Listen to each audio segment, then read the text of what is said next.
In the summer it was very dry and hot, over 35 degrees for a long, and no water. And I think it's kind of connected to the climatic change, because it's a sudden flood. It was raining for 4 days in the area, especially around Vienna in Austria. So that's why we have this high water level now.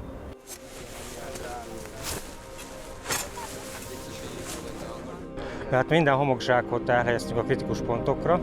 Ugye 800 cm-t jósoltak a vízállásra, a friss állás szerint pedig 837 cm lesz a Dunának a magassága, de mi 850 cm-re építettük a gátokat, tehát jelenleg biztonságban vagyunk, de a biztonság kedvéért van, ahol ilyen kritikusabb pontokat meg kellett emelni, és ugye hát most ért ide a víz, tehát azok a helyek, ahol most tör be a víz, azokat most tudjuk csak fellelni.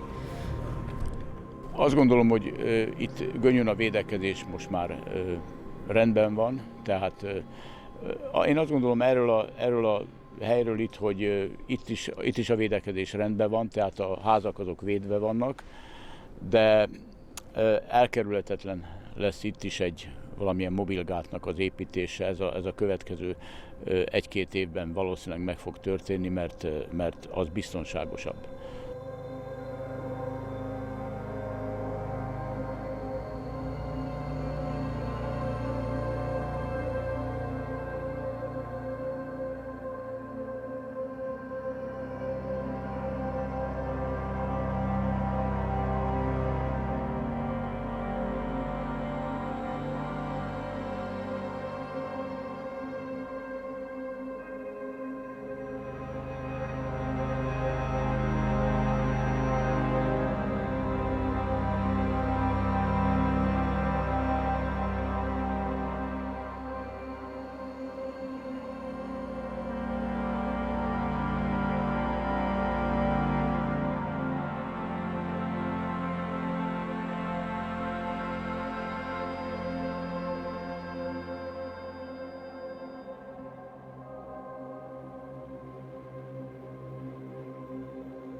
Przychodzą wszyscy, od starszych, kobiety, nawet młode osoby, po to, żeby chronić swoje osiedle, ale myślę, że nie będzie takiej potrzeby, że rzeka nie wyleje tak wysoko, ale warto się zabezpieczyć.